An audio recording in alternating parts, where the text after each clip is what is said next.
For easy comparison, we'll use G as the tonal center for the 4 different triad types.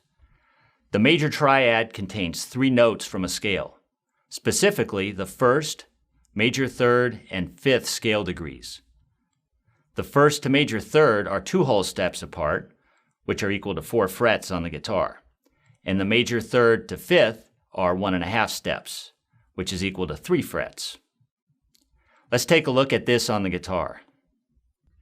So the single string triads for the major would be, well, let's pick the 1st string. Let's lay them out on the 1st string. And this is a great way that illustrates the whole and half step formula for building the triads, to see them on 1 string. It's a lot like looking at a piano. You can see the intervallic structure of the chords a lot better on a piano. If we do them on 1 string on the guitar, it's the same principle. So let's do it on the 1st string, for example. We'll start with the root note G, which is on the 3rd fret 1st string. And to see the chord notes laid out on 1 string is a great way to visually understand the whole steps and half steps that build the triads. So on the 1st string, for a major triad, we got 2 whole steps between the root and 3rd.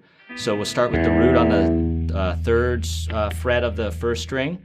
The major 3rd is 2 whole steps up from that, which would be the 7th fret. And then from the major 3rd to the 5th degree is 1.5 steps. That would put us up at the 10th fret. And it's hard to do that with just your left hand unless you've got giant fingers. So let's go ahead and finger tap that, and that'll be a great way to play it, listen to it, and see our formula of 2 whole steps and 1.5 steps. And we'll just tap it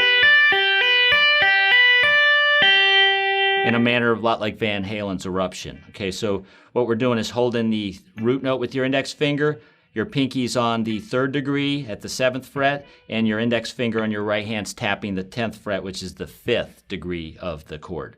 And then we're just starting with the tap finger, pulling off to the root, hammering on the major 3rd. And we're repeating that. Okay, once you've got that down, now let's go ahead and check out doing the same information on 2 strings. So what we're going to do is keep the 3rd degree and 5th degree on the 1st string at the 7th and 10th frets, and we're going to relocate the root note, which was on the 1st string 3rd fret. We're going to relocate that to the 2nd string 8th fret, where it's the same note.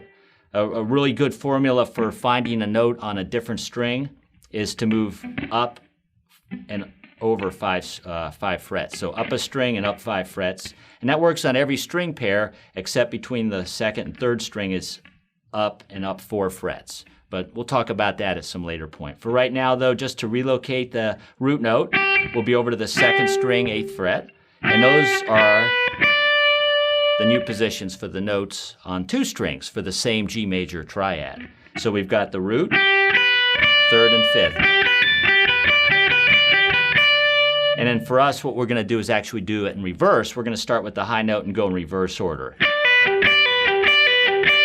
And I'm doing a little pull-off between the 5th degree and the major 3rd degree.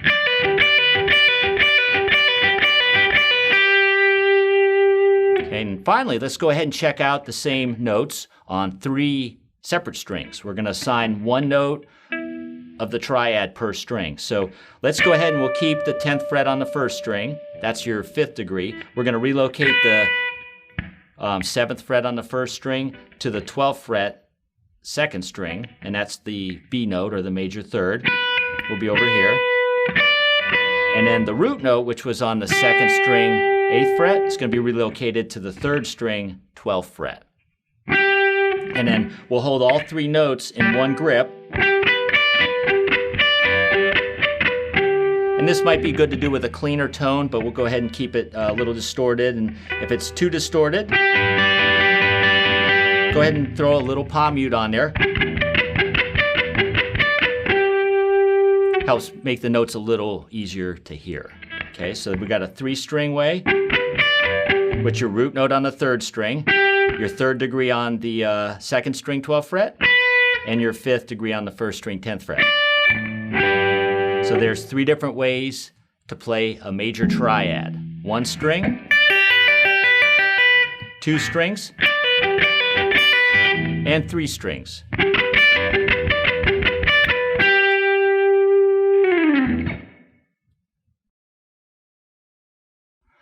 All right, let's take a look at that slowly. 1, 2, 3, 4.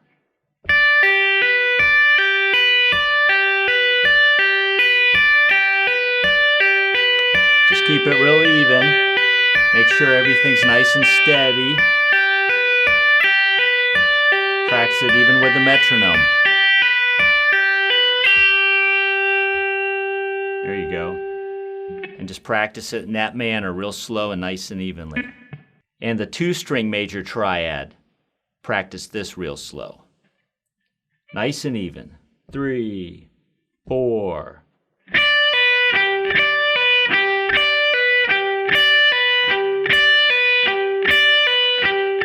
Keep all the notes nice and evenly spaced.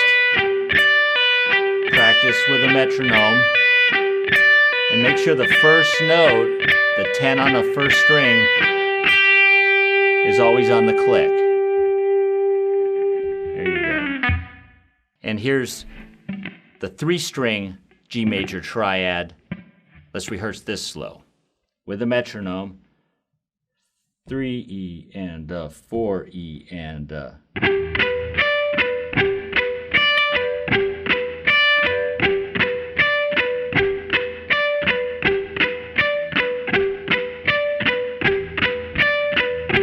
Make sure the first note is on the click.